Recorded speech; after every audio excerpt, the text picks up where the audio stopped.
This just in, Huntsville police in a standoff on Water Stream Drive tonight. HPD tells us the call came in at 4 p.m. for a suspected burglary. Police later found out the man is related to the people in the house where he visits regularly.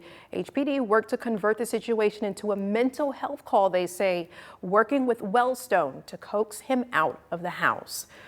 Our Caleb Aguayo is there now, where HPD staged media away from the scene. He's there with HPD's Chris Jackson. Caleb, what's going on right now? So Sergeant Jackson, I guess there was a lot of confusion, a lot of uncertainty about what happened tonight. Could you give us, I guess, the basic rundown of what really went down? So the highlight of tonight's evening was a successful negotiation where we had the person that was barricaded within the home surrender to police. And I am happy to report that we are getting that person killed. What I would go into with this is that at 4 o'clock we received a burglary in progress in the 14,000 block of Water Stream Drive. And that call detail provided that a person entered the residence that was not supposed to be there, and there was also a person within the residence that legally lived there that needed assistance. So our priority when we respond to that is obviously we want to get anybody that could be harmed that's innocent to safety first, and then we have to start working the investigation. Do we actually have a burglary? Do we actually have a crime here?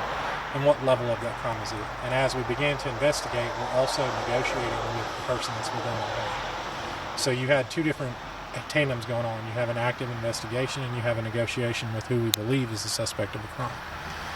And in this case, as we continued our investigation, we discovered evidence that potentially the person inside was suffering from mental health crisis. So the priority there, and we also found evidence that the person that was within the residence frequents the residence very frequently. So while they may not always live there, they are there very often.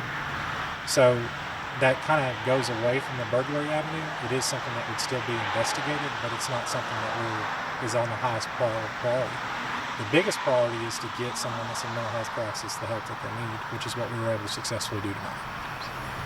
And that was Sergeant Chris Jackson with the Huntsville Police Department. They're going to keep investigating this case, and we'll have more for you on Fox 54 as soon as that comes out. Fox54.com, that is, in Harvest. I'm Caleb Aguayo, Fox 54 News.